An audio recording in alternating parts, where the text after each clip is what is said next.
Have you ever wondered why your favorite movies or even video games just feel so huge, so epic? Well, we're going to look at the guy who basically invented that feeling. He wrote the original playbook for it over 150 years ago. His name is Richard Wagner, and he is the secret reason why your favorite stories are so awesome. So think about it for a second. We've got superheroes, Jedi Knights, and hobbits. On the surface, they seem totally different, right? But what if I told you they all share the same secret, creative DNA? Yeah.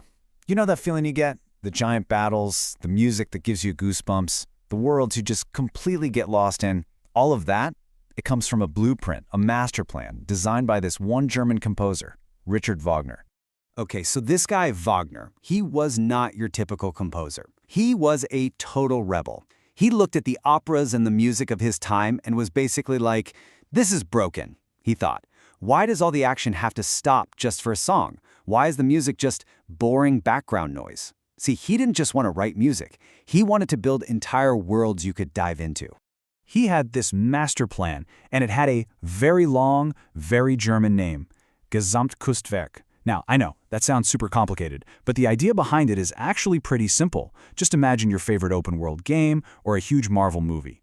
Everything, the story, the music, the special effects, the acting, it's all working together as one giant, unforgettable experience. That's a total work of art.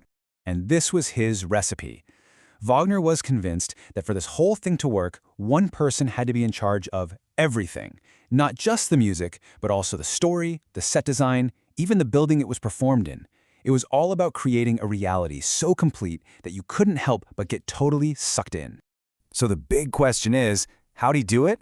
Well, to make his worlds feel real, Wagner basically gave music a brand new superpower. He changed it from just background noise into a secret language that could tell you what a character was thinking or drop hints about what was about to happen next. Before Wagner, an opera was kind of like a playlist. The story would literally just pause so a character could sing their big song. Wagner changed all that with something he called an endless melody. You can think of it like a perfectly mixed DJ set at a festival. The music never, ever stops, and the energy just keeps building. It carries you through the story without any awkward pauses. And here it is, his most famous trick. You know when Darth Vader walks into a room and you hear that Sada iconic theme? That's a leitmotif. It's just a short piece of music that stands for a person, a place, an object, or even an idea. Wagner literally invented this. He gave everyone and everything its own personal theme song. With this trick, the music starts giving you inside information, like little spoilers. So if you hear a heroic burst of trumpets, you know the hero's magic sword is about to make an appearance. Hear a creepy low chord? Uh-oh, you know danger is coming. The orchestra basically becomes a storyteller, whispering secrets in your ear that the characters on stage don't even know yet. So look, if you're going to create a total work of art with a secret musical language, you can't have other people messing with your vision, right?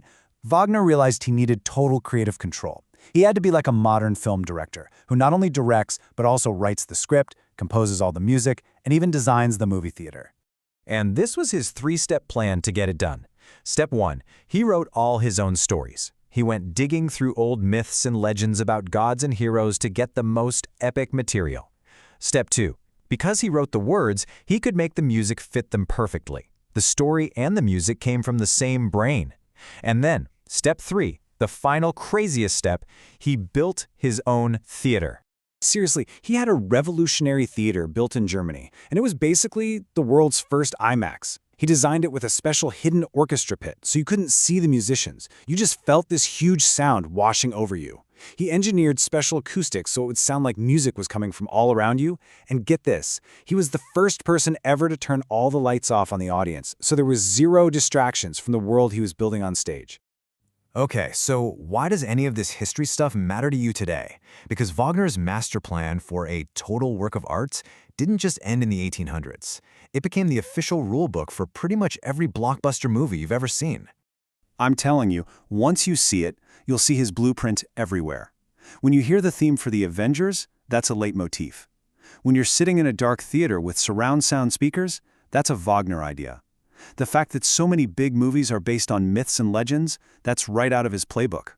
Movie composers like John Williams are using Wagner's techniques every single day.